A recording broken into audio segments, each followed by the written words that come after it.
Hi everyone, my name is Tom Angel. I did my project on the Union occupation and experience in Louisiana during the years of 1862 to 1863. The first time I did this video, it was close to a half hour, which I guess is an okay problem to have. So I'm trying to pare it down a little bit. So I'm going to try to go quick. I have a timer this time, so we're going to try our best to keep it under 10. Let me share my screen and kind of take you through my presentation and what I was able to uncover on my presentation here. And I not super good with technology, so here we go. Okay. There we go. Slideshow. All right. So this was a quote by a gentleman by the name of Frank Flynn. Camping in Louisiana is very much more disagreeable than in Virginia, that I kind of based my paper around. And my um my research was really trying to prove what the Union experience was like and why it was so harsh and inhospitable in Louisiana, and what unique factors made being in Louisiana extremely harsh for Union soldiers.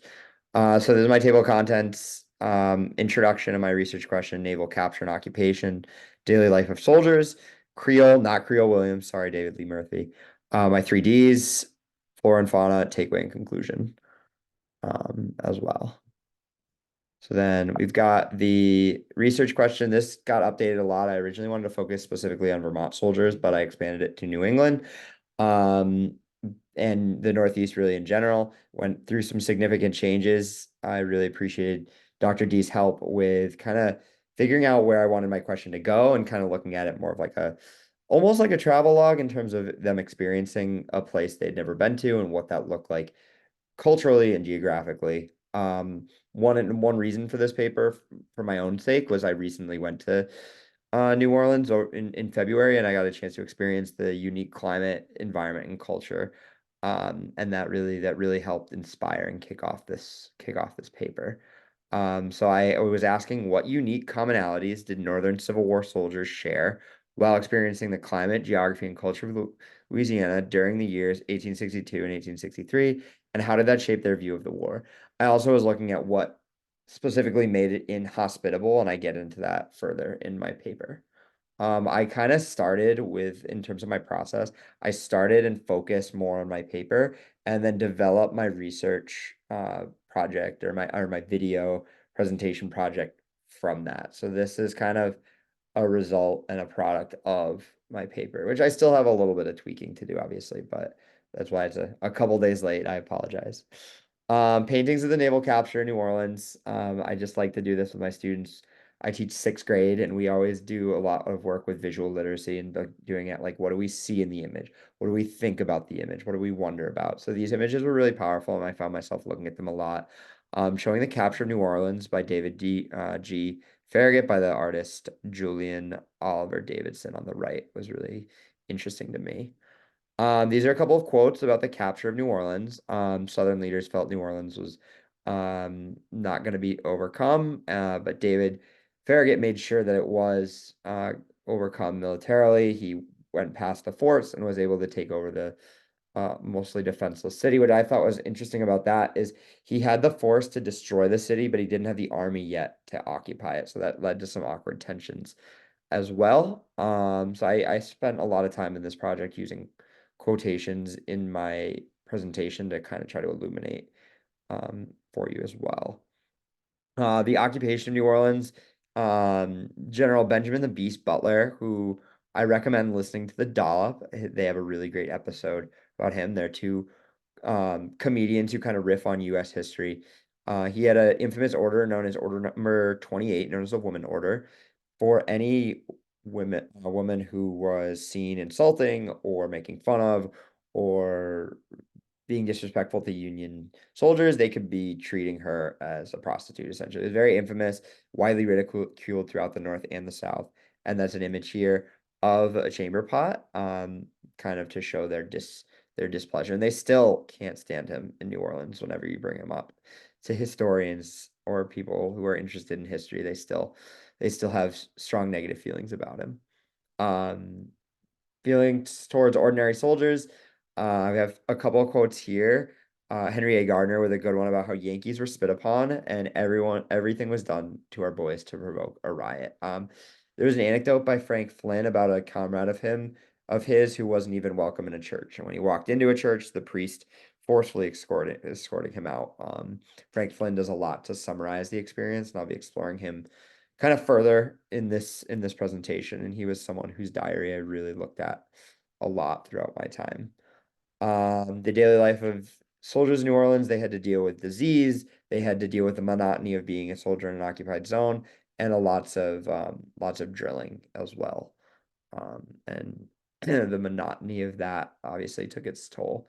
I'll talk about Creoles. Sorry, once again, David Lee Murphy, not Creole Williams, but we looked at how it was really interesting that while in New Orleans and Louisiana as a whole, their experience was also unique due to the fact they were dealing with different ethnicities and cultures, such as the Creole culture that they wouldn't have dealt with in any other theater of war. So I thought that was a unique aspect that I wanted to touch upon as well.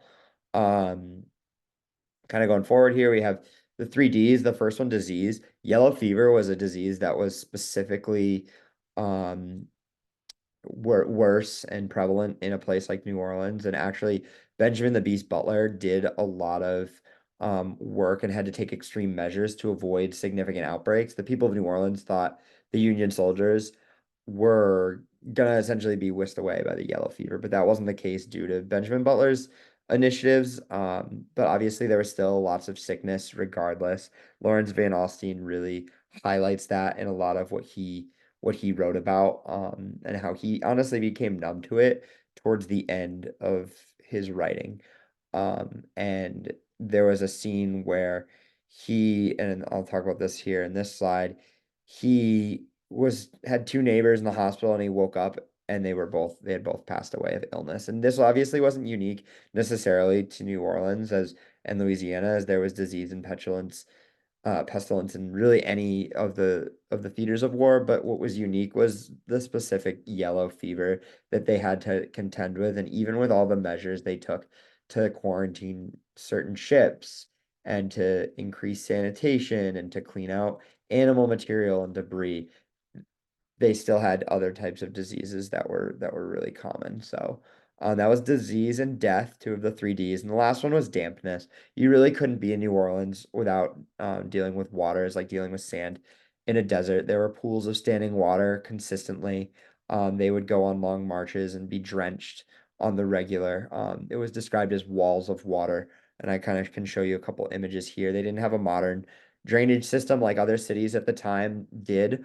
So they used a lot of cisterns and there were a lot of open reservoirs that brought diseases and mosquitoes. This sewage system pictured wasn't installed till decades after the Civil War, and we can kind of see an image here of what it looked like, what mud could look like when it was formed. So a big part of this project as well, under the advice of Dr. D, was really looking at the flora and the fauna of that area. And as someone who went on a swamp tour when I was in New Orleans, highly recommend it. The cypress trees were a big point of emphasis on that tour, just as my tour guide was calling them cypress knees, and Lawrence Van Alstyne of the 128th New York was really enamored by that. My friends and I were also like, whoa, and really taken aback and interested in that. So it was really cool to kind of make that connection and have a connection with a Civil War soldier about a common experience that we shared, both being from the North and then seeing this natural environment very different than our home. And then he writes again about the Spanish moss and trying to use that for bedding, which they did use for upholstery as time went on down there, and that was a common practice. The fauna, the animals that we're seeing, alligators, snakes, and mosquitoes were a big part. One of my favorite quotes from the entire time I researched, and Lawrence Van Alstyne does a lot to talk about, kind of bring a lighthearted spin and really bring a lot of the camaraderie of him and his men up. But he says, across these we passed the best we could. He was going across a river, burned out trestle. He talked about one man dropped the frying pan he had stolen, and in getting it, stirred up an alligator and decided he didn't want the frying pan after all.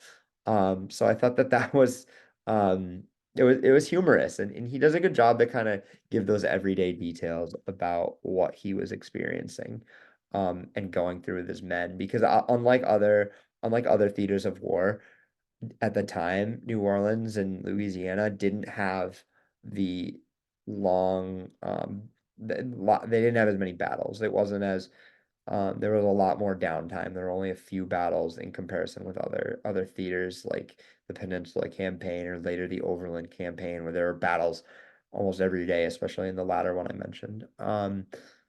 Quick fauna addendum, some images here from my trip. This is George the raccoon. They didn't talk about raccoons um in what I read, but we certainly saw some. Big shout out to Captain Steve for showing us that. This was a cottonmouth moccasin snake. Van Alstyne and his friends came across one while picking blackberries in a humorous account. He writes about that.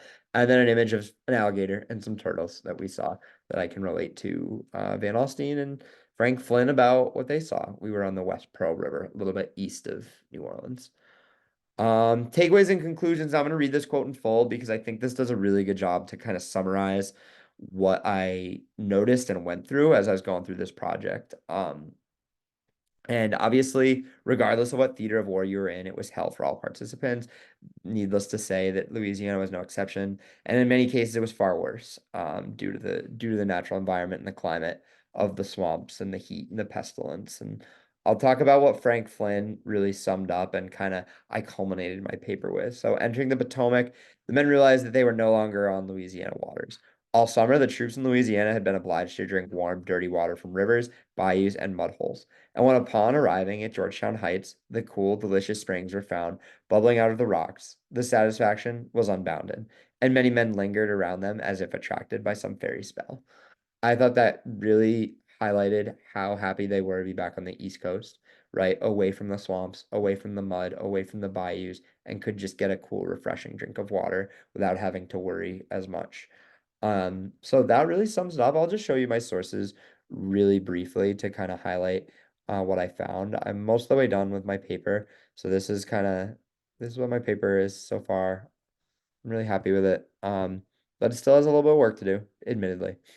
Not to brag, but we still got a little bit to do. So, but anyways, these are the sources I used. A big emphasis was on Van Alstyne and Flynn, obviously, and then I want to also give some credit to um, Gerald Capers. I thought his book, Occupied City, New Orleans Under the Federals, gave a really good background to how New Orleans fell, why it fell, what life was like in New Orleans for the occupied city, and what life was like for the people who actually lived there. I mean, there's so much more to explore that I couldn't fit into 15 pages about what life was like in the city of New Orleans during this time. A really big shout out to my group. I really appreciated the comments from Sam Bowler about my paper. I really felt like it helped me kind of, tighten up my thesis. So that's why I wanted to kind of show it real quick. But I want to say that I've really enjoyed the videos and presentations so far that I've seen. And best of luck to everybody as we all finish our papers and we finish this class strong. And thank you to Professor D for helping me along as well at the beginning. All right.